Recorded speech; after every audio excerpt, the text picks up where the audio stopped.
ఇండియాలోనే #1 varicose veins hospital Avis vascular centre. నమస్తే, మీరు చూస్తున్న సుమన్ టీవీ. నేను మీ కీర్తి. సెప్టెంబర్ 7వ తారీఖు సంపూర్ణ రాహుగ్రస్త చంద్రగ్రహణం ఏర్పడబోతుంది. మరి దీని ఎఫెక్ట్స్ కొన్ని రాసుల వారికి చాలా భయంకరంగా ఉండబోతుంది, కొన్ని రాసుల వారికి అద్భుతం, మహా అద్భుతంగా ఉండబోతుంది అని అంటున్నారు. ఇందులో నిజమెంత, ఏ రాసుల వారు జాగ్రత్తలు పాటించాలి, ఏ రాసుల వారు ఖచ్చితంగా రెమెడీస్ని పాటించాలి అన్న వివరాలు మనకి తెలియజేయడానికి మనతో పాటు ఉన్నారు. 2009 నుంచి 30,000కు పైగా జాతకాల పరిశీలన చేసి 2013 నుంచి 1000 మందికి పితృదోష నివారణ కార్యక్రమాలు చేయించిన ప్రముఖ ఆస్ట్రాలజర్ బ్రహ్మశ్రీ నందిబట్ల శ్రీహరి శర్మ గురుగారు మనతో పాటు ఉన్నారు. నమస్తే గురుగారు. వాగర్థావివ సంపృక్తౌ వాగర్థ ప్రతిపత్తయే జగతః పితరౌ వందే పార్వతీ పరమేశ్వరౌ ఆదిత్యాయ చ సోమాయ మంగళాయ బుధాయ చ గురుశుక్ర శనిభ్యశ్చ రాహవే కేతవే నమః. శృంగేరి జగద్గురు పీఠాధిపతులకి, కంచి పీఠాధిపతులకి నమస్కారములు తెలియచేసుకుంటూ కార్యక్రమాన్ని ప్రారంభిద్దాం. గురుగారు, ఇందాక నేను చెప్పినట్టుగా సెప్టెంబర్ 7వ తారీఖున రాహుగ్రస్త చంద్రగ్రహణం సంపూర్ణంగా భారతదేశంలో అయితే ఉండబోతుంది అంటున్నారు. వివిధ రాసుల వారికి చాలా భయంకరంగా ఉంది, కొంతమందికి అద్భుతంగా ఉంది అని అంటున్నారు.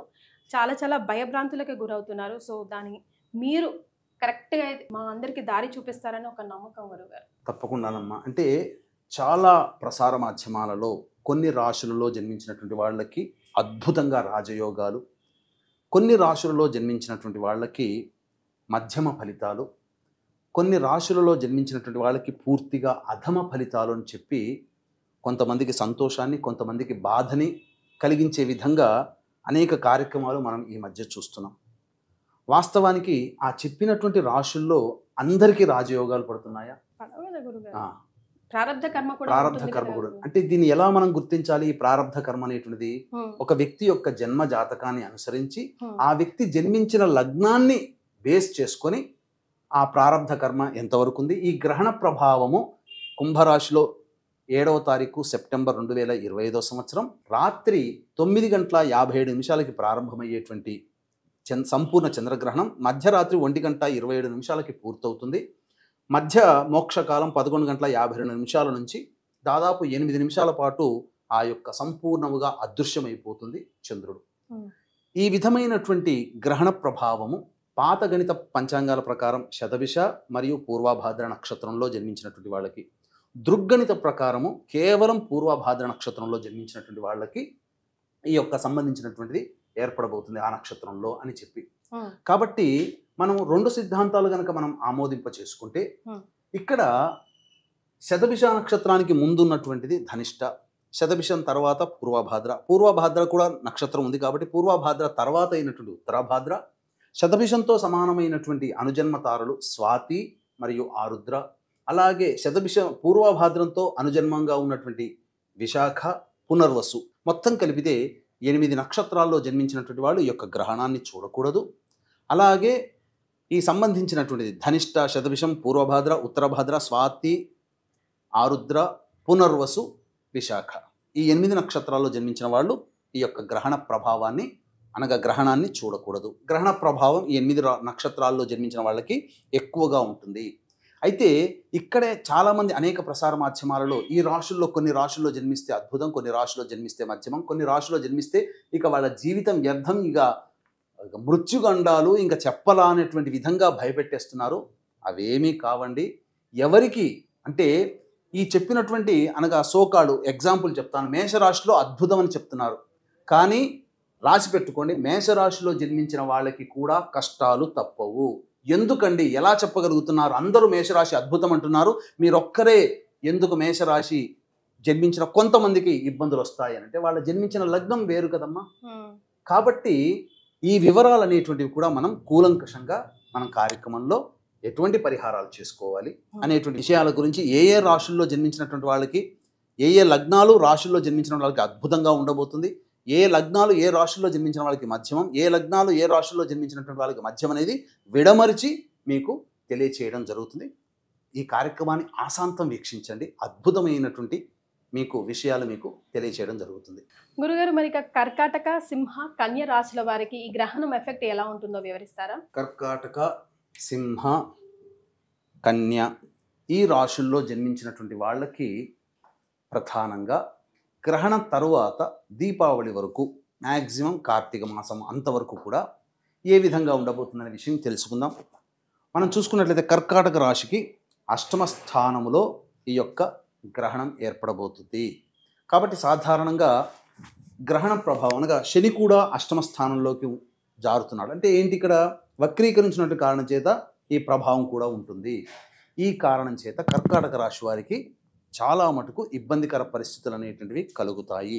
అయితే అందరికీ కర్కాటక రాశిలో జన్మించిన వాళ్ళకి అందరికీ కలుగుతుందా అనంటే వాళ్ళలో కొంతమంది కొన్ని లగ్నాల్లో జన్మించి ఉంటారు. కొన్ని లగ్నాల్లో జన్మించిన వాళ్ళకి మంచి చెడు అనేటువంటిది ఉంటుంది. అది మనం ఎక్స్ప్లెయిన్ చేసుకున్నాం. ఇక సింహరాశి కనుక చూసుకున్నట్లయితే సప్తమ స్థానంలో గ్రహణం ఏర్పడబోతుంది. ఇది ప్రధానంగా కేంద్ర స్థానంలో ఏర్పడబోతుంది. కాబట్టి మధ్యమమైనటువంటి ఫలితాలు కలుగుతాయి. అలా అని చెప్పి అందరికీ కూడా సింహరాశిలో జన్మించిన అందరికీ ఒకే విధమైనటువంటి ఫలితాలు కలుగుతాయంటే మార్పులు అనేటువంటివి ఉంటాయి. అలాగే కన్యా రాశిలో జన్మించినటువంటి వాళ్ళకి షష్టమ స్థానంలో గ్రహణం ఏర్పడుతున్నటువంటి కారణం చేత వాళ్ళు అన్ని విధాలుగా అభివృద్ధి పదంలో ఉంటారు. ముఖ్యంగా కోర్టు కేసులు లాంటి వాటిలో విజయాన్ని పొందుతారు. శత్రువుల మీద పైచేయి సాధిస్తారు. అలాగే పోటీ వ్యాపారస్తుల మీద అద్భుతమైనటువంటి విజయాన్ని పొందుతారు అనే విషయాలుగా ఈ కర్కాటక రాశిలో జన్మించినటువంటి వారికి మనం సాధారణంగా చెప్పవచ్చు. అయితే కూలంకషంగా ఇన్ డీటెయిల్డ్గా మనం చెప్పదలుచుకున్నటువంటి విధానం ఏంటంటే ఈ కర్కాటక రాశిలో జన్మించి ఉండి మేష లగ్నము, వృషభ లగ్నము, అలాగే కన్యా లగ్నము మరియు ధనుర్లగ్నము, చాలా జాగ్రత్తగా వినండి.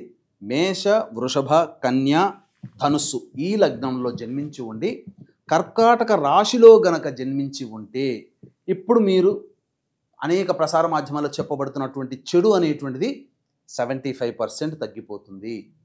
25% మాత్రమే కర్కాటక రాశిలో జన్మించినటువంటి వాళ్ళు ఈ యొక్క గ్రహణ ప్రభావానికి, దోషానికి గురి అవుతారు. ఇది క్లియర్ అయిపోయింది ఇక్కడికి.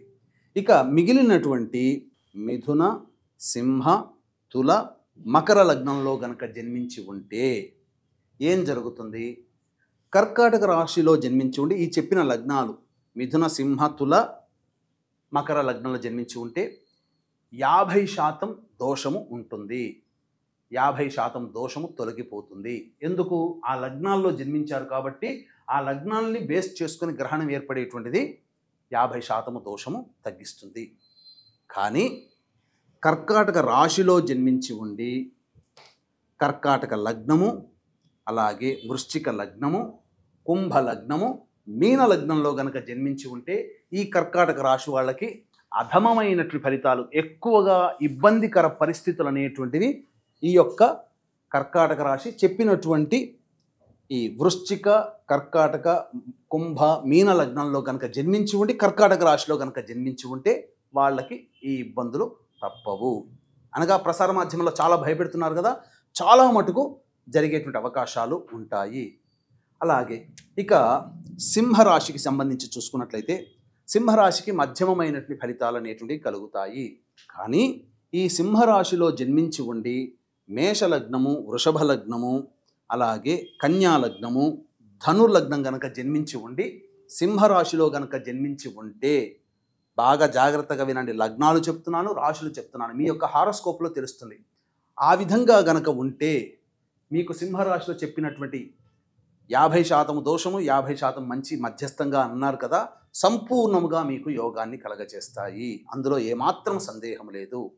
కానీ ఈ యొక్క సింహరాశిలో జన్మించి ఉండి మిథున లగ్నము, అలాగే తులా లగ్నము మరియు వృషభ లగ్నము, అలాగే ఈ సంబంధించినటువంటి మకర లగ్నంలో కనుక జన్మించి ఉండి, అనగా సింహరాశి, సింహలగ్నము, మిథున లగ్నము, తులాలగ్నము మరియు మకర లగ్నం, ఈ 4 లగ్నాల్లో జన్మించి ఉండి, గుర్తుపెట్టుకోండి, మిథునము, సింహము, తుల, మకర లగ్నంలో కనుక జన్మించి ఉంటే అప్పుడు వాళ్ళకి మంచి ఉత్తమమైనటువంటి ఫలితాలు కలుగుతాయి. అందులో ఏమాత్రము సందేహం లేదు. ఇక సింహరాశిలో జన్మించి ఉండి చెప్పినటువంటి విధంగా కర్కాటక లగ్నము, వృశ్చిక లగ్నము, అలాగే ఈ సంబంధించినటువంటి కుంభ లగ్నము, మీన లగ్నంలో కనుక జన్మించి ఉంటే వాళ్ళకి మధ్యమ ఫలితం అని చెప్పారు కదా సింహరాశి వాళ్ళకి. ఈ కర్కాటక, వృశ్చిక, కుంభ, మీన లగ్నంలో జన్మించి ఉండి సింహరాశిలో జన్మించి ఉంటే ఇబ్బందికర పరిస్థితులు ఎక్కువగా అవుతాయి. జీవిత భాగస్వాములతో కానీ వ్యాపార భాగస్వాములతో కానీ ఎవరితో కలిసి పనిచేస్తుంటారో వాళ్ళతో కానీ ఎక్కువగా తగాదాలు వచ్చే అవకాశము, ధనాన్ని నష్టపోయేటువంటి అవకాశము కలుగుతుంది. కాబట్టి జాగ్రత్త పడండి.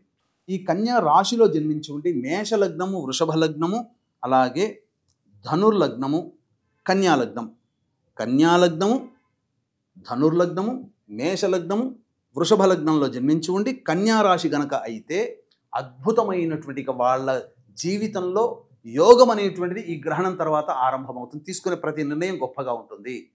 మధ్యమమైనటువంటి ఫలితం ఎలా అంటే కన్యా రాశిలో జన్మించి ఉండి మిథున లగ్నము, సింహ లగ్నము, తులా లగ్నము, మకర లగ్నం, ఈ లగ్నాల్లో జన్మించి ఉండి కన్యా రాశిలో జన్మించి ఉంటే కన్యా రాశికి అద్భుతంగా చెప్పారు కదా, ఆ అద్భుతమైన దాంట్లో 50% మాత్రమే ఫలితాలు పొందుతారు. ఇది చెప్పవచ్చు. కన్యా రాశిలోనే జన్మించి ఉండి కర్కాటక లగ్నము, అలాగే వృశ్చిక లగ్నము, కుంభ లగ్నము, మీన లగ్నంలో కనుక జన్మించి ఉంటే అద్భుతం అని చెప్పారు కదా, ఆ అద్భుతంలో 25% మాత్రమే యోగము, 75% అవయోగం. ఎందుకంటే లగ్నాలు అనేటువంటివి ప్రధాన భూమిక పోషిస్తాయి కాబట్టి ఏం జరగబోతుంది అనగా కర్కాటక రాశి వారికి కర్కాటక సంబంధించినది కాబట్టి అష్టమం కాబట్టి ఆరోగ్యం పట్ల శ్రద్ధ వహించాలి. అలాగే మనీ పరంగా లాసెస్ అనేటువంటివి ఉంటాయి. విదేశీయానం, విదేశీ ప్రయత్నాలు సరిగ్గా ఉండవు. అన్ని అవకాశాలు దగ్గర దాకా వచ్చి అదృష్టం వెనక్కి వెళ్ళిపోతుంది. ఇక సింహరాశిలో అంటే ఇంతకుముందు చెప్పుకున్నట్టుగా ఎవరితో కలిసి పనిచేస్తుంటామో వాళ్ళతో ఇబ్బందులు, ఉద్యోగంలో కానీ, వ్యాపారంలో కానీ, వృత్తిలో కానీ, జీవిత భాగస్వామితో, వ్యాపార భాగస్వామితో చాలా మటుకు ఇబ్బందులు అనేటువంటివి కలుగుతాయి.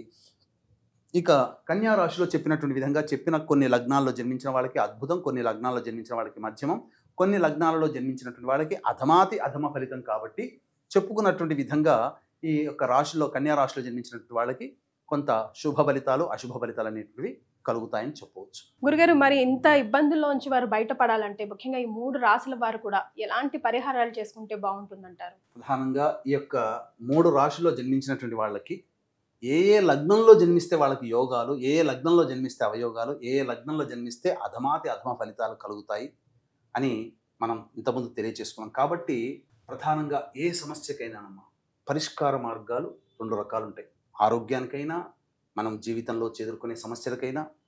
కాబట్టి ఒకటి మానవ పరిష్కారం, 2 దైవ పరిష్కారం. మానవ పరిష్కారం అంటే మనం వాటిని అధిగమించడం కోసం నిజాయితీగా శ్రమతో కూడినటువంటి కష్టాన్ని నమ్ముకోవడం, పైగా ఆ వచ్చే ఇబ్బందుల్ని భరించడానికి మనం సంసిద్ధులై ఉండడం. దైవ పరిష్కారం ఉన్నప్పుడు ఏంటంటే దైవానుగ్రహం వల్ల ఏమవుతుంది, ఆ యొక్క ఇబ్బందులు మనల్ని బాధించకుండా అటువంటి సమస్యల నుంచి బయటపడగలిగేటువంటి మార్గం మనకు దొరుకుతుంది. కాబట్టి మానవ పరిష్కారంలో భాగంగా చెప్పబడేటువంటి పరిహారాలు మనం తెలియజేసుకుందాం. ముఖ్యంగా దైవ పరిష్కారం ఉన్నప్పుడు ఈ యొక్క గ్రహణానికి సంబంధించినటువంటి పరిహార క్రియలు వాళ్ళు ఇంట్లో చేసుకోలేరు. కాబట్టి మన పీఠం ఆధ్వర్యంలో ఈ యొక్క కర్కాటక, సింహ, కన్యా రాశులలో జన్మించినటువంటి వాళ్ళకి సంబంధించి గ్రహణ దోష నివారణ పూజలు, హోమాలు అనేటువంటివి జరిపించడం జరుగుతుంది. అందులో దుర్గా సూక్త పారాయణము, లక్ష్మీ సూక్త పారాయణము, అలాగే రాహుగ్రహం, చంద్రగ్రహ, శనిగ్రహ జపము అనేటువంటిది జరిపించి తదనంతరం ఈ దేవతల యొక్క హోమాది కార్యక్రమాలు 8వ తారీఖు రోజు సాయంత్రం 6 గంటలకి ప్రారంభమవుతుంది. ఎందుకంటే ఏర్పడే పూర్వభాద్ర నక్షత్రం 8వ తారీఖు రాత్రి 11 గంటల వరకు ఉంటుంది. కాబట్టి మనం సాయంత్రం 6 గంటలకి 8వ తారీఖు రోజున మనం కార్యక్రమం చేస్తున్నాం. సాయంత్రం 5 గంటల లోపల మీ గోత్రనామాలు నమోదు చేసుకోవచ్చు. ఈ కార్యక్రమంలో నమోదు చేసుకున్నటువంటి వాళ్ళకి శక్తిపాతము చేయబడినటువంటి కరుంగలి మాల అనేటువంటిది ఇవ్వడం జరుగుతుంది. అతి సామాన్య మానవుడు కూడా పాల్గొనే విధంగా ఈ యొక్క కార్యక్రమ రూపకల్పన జరిగింది. కాబట్టి కార్యక్రమ తదనంతరం కాంటాక్ట్ చేసి మీ యొక్క గోత్రనామాలు నమోదు చేసుకోవచ్చు. ఈ కార్యక్రమంలో కేవలం ఒక 108 మందికి మాత్రమే అవకాశం అమ్మా. ఎందుకంటే ఇంకా ఎక్కువ మందికి తీసుకోలేదు. ఎందుకంటే ఆ శక్తిని మనం అందరికీ పంచలేం. కాబట్టి ఈ కార్యక్రమం చూడగానే మీరు నమోదు చేసుకుంటే మీకు ఆ యొక్క కార్యక్రమంలో మీకు ఈ యొక్క పాల్గొనే అవకాశం ఉంటుంది. ఇక మానవ పరిష్కారంగా చేసుకోదలిచినటువంటిది ఏంటంటే ఇత్తడి పాత్ర కానీ, కాంస్య పాత్ర కానీ, అంటే బ్రాంజ్ ఈ యొక్క పాత్ర కానీ, లేదా మట్టి ప్రమిద కానీ తీసుకొని వెండి చంద్రబింబము, వెండి సర్పబింబము, వెండి సూర్యబింబము ఇవి ఆ పాత్రలో వేసి అవి మునిగిపోయేంతగా ఈ యొక్క సంబంధించినటువంటి ఆవు నెయ్యి వేసి, అలాగే 8వ తారీఖు రోజున కాలకృత్యాదులు తీర్చుకొని దగ్గరలో మంచి పండితులు, అర్చక స్వాముల దగ్గర కానీ, లేదా మీ ఇంటి పురోహితులు కానీ పిలిపించుకొని వస్త్ర సహితముగా బియ్యము, మినుములు, కొన్ని నల్ల నువ్వులు ప్లస్ ఈ యొక్క పాత్రని ఆ యొక్క వస్త్రం మీద పెట్టి ఆ పాత్రలో ఆ యొక్క ఆవు నేతిలో మీ యొక్క ముఖబింబం అనేటువంటిది చూసి సంకల్ప విధానముగా ఇచ్చి దక్షిణ ఇచ్చి ఆ యొక్క బ్రాహ్మడికి దానం చేయండి. 8వ తారీఖు తెల్లారి వారే చేయాలా గురుగారు, లేకపోతే గ్రహణంకి ముందే ఇవన్నీ రెడీ చేసుకొని పెట్టుకోవాలంటారా? నెయ్యి అంతా వేసేసి. అంటే గ్రహణానికి ముందు ఇవన్నీ పెట్టుకోవచ్చమ్మా, కానీ అందులో దర్భపుల్ల ఖచ్చితంగా వేసుకోవాలి. కాబట్టి ఉదయమే 8 గంటల ఎప్పుడైనా కానీ ఈ యొక్క పరిహార క్రియలు గ్రహణ తదనంతరం గ్రహణ సమయంలో జపం చేసుకోమన్నది. గ్రహణం అయిపోయిన తర్వాత తెల్లవారి కాలకృత్యాలు తెచ్చుకొని ఈ పరిహారాలు పాటించు. రైట్. సో మొత్తానికి సింహ, కన్యా, కర్కాటక రాశి వారు ఇబ్బందుల్లో ఉన్నా కూడా పరిహారం గురుగారు ఎలాగో సూచించారు. డైరెక్ట్గా గురుగారు అపాయింట్మెంట్ కోసం కూడా మీరు ప్రయత్నించవచ్చు. వారు చేసే కార్యక్రమాల్లో కూడా పాల్గొనవచ్చు. ఫస్ట్ కమ్ ఫస్ట్ అనేది మాత్రం గుర్తుపెట్టుకోండి. చాలా సంతోషం గురుగారు, ధన్యవాదాలు. సర్వం శ్రీ ఉమామహేశ్వర పరబ్రహ్మార్పణమస్తు.